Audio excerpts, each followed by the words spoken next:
Hello everyone, मैं हूँ पूनम और पूनम के किचन में आप सभी का स्वागत है। मूली का सीज़न चल रहा है, ऐसे में मूली के पराठे, मूली का सलाद, मूली का रायता तो हम खाते ही हैं।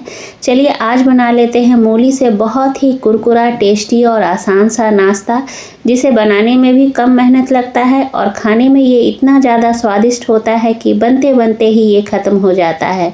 तो मूली का नाश्ता है तो सबसे पहले मूली ले लेंगे। तो यहाँ पे मैंने 500 ग्राम मूली लिया है, छिलका उतार दिया है, अच्छी तरह से धो लिया है। अब इसे ग्रेट कर लेंगे।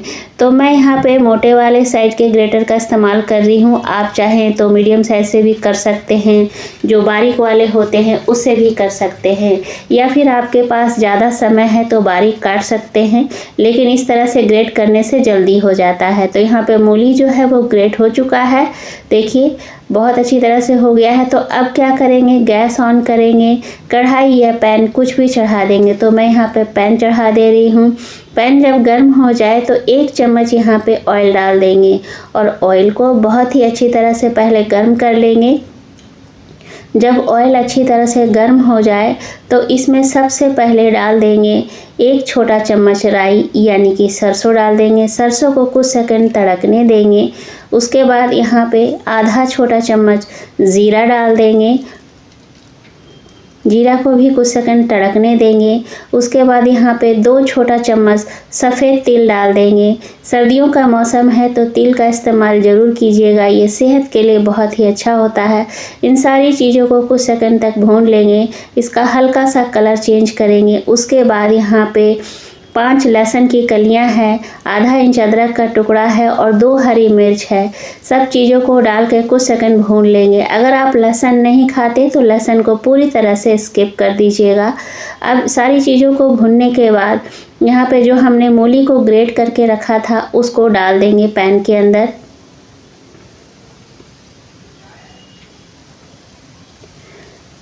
पैन में डालने के बाद यहाँ पे 4 से 5 चम्मच पानी डाल देंगे। इससे ज़्यादा पानी का इस्तेमाल बिल्कुल नहीं करेंगे, क्योंकि मूली भी जो है वो मॉइस्चर रिलीज़ करता है। और हमने अभी नमक भी डाला है, स्वाद अनुसार नमक डाल दिया, हरा धनिया डाल दिया। सारी चीज़ों को अच्छी तरह से एक बार मिला लेना है और फ्लेम को यहाँ पे मैंने अभी मीडियम रखा है। सारी चीज़ों को बहुत अच्छी तरह से मिलाने के बाद फ्लेम को आप हाई कर दीजिए और 4 से 5 मिनट तक ढक करके पकने के लिए छोड़ दीजिए। तो यहाँ पे मैंने ढक्कन लगा दिया है। 5 मिनट के बाद चेक कर रही हूँ तो आप देख पा रहे होंगे मूली का कलर हल्का सा चेंज हो गया है और मूली ने बहुत सारा मॉइस्चर जो है वो रिलीज़ कर दिया है। तो एक बार चला लेंगे। अब इसके बाइंडिंग के लिए यहाँ पे मैं 1 कप सूजी का इस्तेमाल कर रही हूँ। बारीक वाली सूजी है, आपके पास मोटी वाली है तो उसका भी इस्तेमाल आप इस नाश्ते में कर सकते हैं। अब सूजी को अच्छी तरह से मूली में मिला लेंगे। थोड़ी ही देर में आप देखेंगे जो सूजी है वो पूरे पानी को अब्जॉर्ब कर जाएगा। तो आप देख पा रहे होंगे सूजी ने पूरी तरह से पानी को सोख कर लिया है। तो एक बार अच्छी तरह से मिला देंगे और इसे ढक करके 5 मिनट के लिए छोड़ देंगे, ताकि सूजी जो है वो अच्छी तरह से फूल जाए। और यहाँ पे गैस फ्लेम को ध्यान से बंद कर देंगे। तो 5 मिनट के लिए मैंने यहाँ पे छोड़ दिया था। 5 मिनट के बाद ढक्कन हटा रही हूँ। सूजी जो है बहुत अच्छी तरह से फूल चुका है, आप देख पा रहे होंगे। और ये काफ़ी ज़्यादा अभी ड्राई लग रहा है, लेकिन अभी घबराने की बात नहीं है, ये तुरंत ही सब नॉर्मल हो जाएगा। तो अब इसे ठंडा करने के लिए एक बड़े से बर्तन में डाल देंगे और थोड़ी देर के लिए फैला देंगे। अभी गरम गरम हाथ बिल्कुल नहीं लगाएंगे। तो यहाँ पे थाली में डाल करके अच्छी तरह से फैला दीजिए ताकि ये जल्दी से ठंडा हो जाए। अब ये जो ड्राई लग रहा था ये बिल्कुल नॉर्मल हो जाएगा। आप हाथों में हल्का सा तेल लगाइए और हाथों से प्रेशर देते हुए इसे डो के फॉर्म में चेंज कीजिए। आप अगर हाथों से प्रेशर देंगे तो जो मूली है वो मॉइस्चर रिलीज़ करेगा और ये एकदम सॉफ्ट डो बन करके तैयार हो जाएगा। मैंने यहाँ पे सूजी का इस्तेमाल किया है, आप चाहे तो चावल का आटा का इस्तेमाल कर सकते हैं, या फिर नॉर्मल रोटी जो बनाते हैं हम लोग गेहूँ का आटा, उसका भी इस्तेमाल कर सकते हैं। तो देख पा रहे होंगे एकदम सॉफ्ट डो बन के तैयार हो गया है। तो अब इस डो को हमें रेस्ट पे नहीं छोड़ना है, क्योंकि अगर हम रेस्ट पे छोड़ेंगे तो ये फिर से वापस से मॉइस्चर रिलीज़ कर देगा, क्योंकि मूली है और नमक भी हमने डाला है। तो अब क्या करेंगे, थोड़ा सा डो का पोर्शन लेंगे और इस तरह से हाथों से गोल घुमाते हुए एक छोटा सा टिक्की का शेप दे देंगे। हल्का सा प्रेस कर देंगे ताकि पकने में आसानी हो। आप चाहे तो इसे सर्कल का शेप भी दे सकते हैं।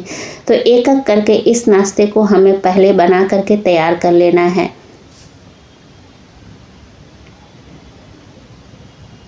तो यहाँ पे मैंने सारा नाश्ता बना करके रेडी कर लिया है। तेल गरम होने के लिए मैंने चढ़ा रखा था। फ्लेम को यहाँ पर मीडियम रखा है। मीडियम फ्लेम पे हमें इसे अच्छे से फ्राई करना है।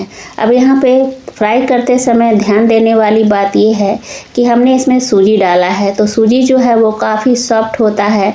तो आप तेल में डालने के बाद इसे बार बार छेड़े नहीं, एकदम थोड़ी देर के लिए एकदम छोड़ दें। तो यहाँ पे पहले मैं पैन में जितना जगह है उतना डाल दे रही हूँ और थोड़ी देर के लिए एकदम छोड़ दूँगी। अगर बार बार इसे टच करेंगे तो ये टूट जाएगा। तो थोड़ी देर के बाद मैं देख रही हूँ कि इसका कलर जो है नीचे से चेंज हो गया है, तो इसे पलट दे रही हूँ बहुत ही सावधानी से। आप भी बिल्कुल सावधानी से पलटिएगा। फ्राई करते समय तेल में डाल दीजिएगा, उसके बाद थोड़ी देर के लिए छोड़ दीजिएगा, उसके बाद पलट दीजिएगा।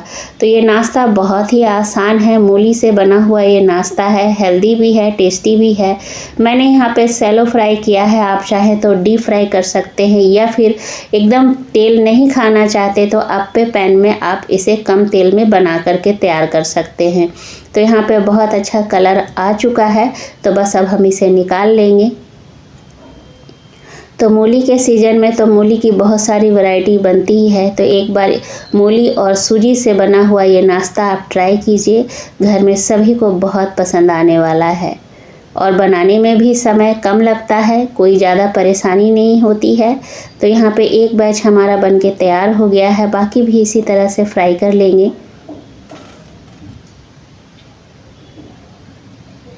तो अब मैं तोड़ के दिखा रही हूँ। ये नाश्ता जो है ऊपर से बहुत ही कुरकुरा है और अंदर से एकदम सॉफ्ट है और अच्छी तरह से पका हुआ है।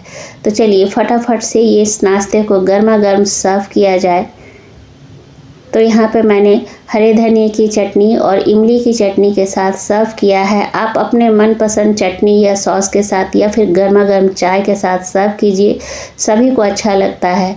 तो आई होप आप लोगों को आज की ये जो रेसिपी है आप सभी को पसंद आई होगी। अगर पसंद आई हो तो लाइक शेयर कीजिएगा। चैनल पे अगर आप नए हैं तो प्लीज़ चैनल को ज़रूर से सब्सक्राइब कर लीजिएगा, बेल आइकन को भी दबा दीजिएगा ताकि आने वाली वीडियो की नोटिफिकेशन आपको सबसे पहले मिले। मिलती हूँ अगले रेसिपी में, तब तक के लिए टेक केयर, बाय बाय।